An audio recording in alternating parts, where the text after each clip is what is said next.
ঈদের একটা নান্দনিক পরিবেশ, উৎসবমুখর একটা সময়।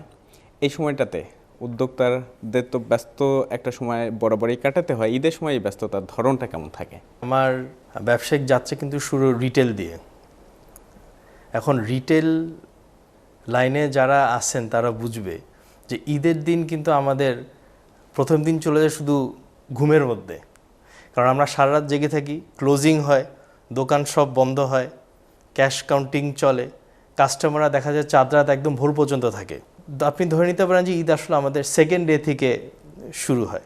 আর যদি আমার কথা জিজ্ঞেস করেন, আমার প্রথমে যেটা করি যে ফ্যামিলির সাথে আগে সকালে না ঘুমাই, বাবার সাথে আমার বড় ভাই, আমার দুই ছেলে, আমরা আগে নামাজে যাই, নামাজ পড়ে এসে তারপর ফ্যামিলিকে সময় দেওয়া, ওই না ঘুমা অবস্থা কিন্তু। তারপর দেখা যায় ফ্যামিলিকে টাইম দিয়ে ফ্যামিলির বাসায়, কয়েকজনের বাসায় যাই, শ্বশুর-শাশুড়ির বাসায় যাই, গিয়ে তারপর দুপুরে এসে একটা রেস্ট নেওয়া হয়। তারপর তো রাত্রেবেলা আবার গেট টুগেদার হয়, বন্ধুদের সাথে দেখা হয়।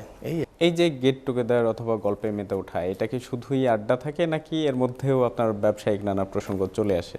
না না না না না, ব্যবসার সময় ব্যবসা, ফ্যামিলির সময় ফ্যামিলি। এটা আমার আব্বার থেকে শেখা। 1-to-1 বসে আমাকে বলছে যে না শুনো, তুমি কিন্তু ফ্যামিলিকে সময় দিবা। বিনিয়োগ হোক বিশ্বস্ত, আমার পছন্দ সল্ট বে। ছেলেদেরকে তোমার সময় দিতে হবে। তো ওনার থেকে জিনিসটা আসলে শেখা যে এখানে সব কিছুরই একটা লিমিট আছে, সব কিছুরই টাইম আছে। অ্যান্ড ফ্যামিলির সময় ফ্যামিলি, ব্যবসার সময় ব্যবসা। আমাদের ব্যবসায়ীদের মধ্যে একটা প্রবণতা ইদানিংকালে মনে হয় আর একটু বেশি দেখতে পাচ্ছি, যে দেশের বাইরে গিয়ে ঈদ উদযাপন। এটাকে কিভাবে দেখেন? এখন এটা ব্যক্তিগত ব্যাপার। যদি কেউ বাইরে ঈদ করতে চায়, দেখা যায় যে অনেকে সারা বছর কাজ করে এক্সস্টেড হয়ে যায়। কারণ এটাও বাস্তব যে আমরা কিন্তু আসলে খুব কম টাইম পাই। এই যে 2টা ঈদই পাই ব্রেক, এছাড়া তো আমাদের কোনো ছুটি নেই। এখন চাইনিজ নিউ ইয়ার যদি দেখি, তারা 1 মাস ব্যাপী হলিডে করে, আমার তো এই সুযোগটা নেই। সো যখন আমরা এই 2টা ঈদ পাই, সাধারণ নর্মাল, কেউ হয়তো বাইরে যেতে চায়, কেউ দেশে যেতে চায়, কেউ রেস্ট নিতে চায়, কিন্তু আমাদের বিষয়টা একটু ডিফারেন্ট। আমরা দেশেই থাকি, ফ্যামিলির সাথেই থাকি। আর যদি আমরা এটা না করি, তাহলে আমাদের ছেলেরা কি শিখবে? তখন ছেলেদের শুধু মাথায় থাকবে যে ঈদ মানে ব্যাংকক, ঈদ মানে সিঙ্গাপুর, আর ওইসব দেশে গিয়ে তো ঈদের আমেজটা পাওয়া যায় না। ঈদ কিন্তু আমাদের একটা কালচার, ট্র্যাডিশন, এটা কিন্তু ধরে রাখতে হবে।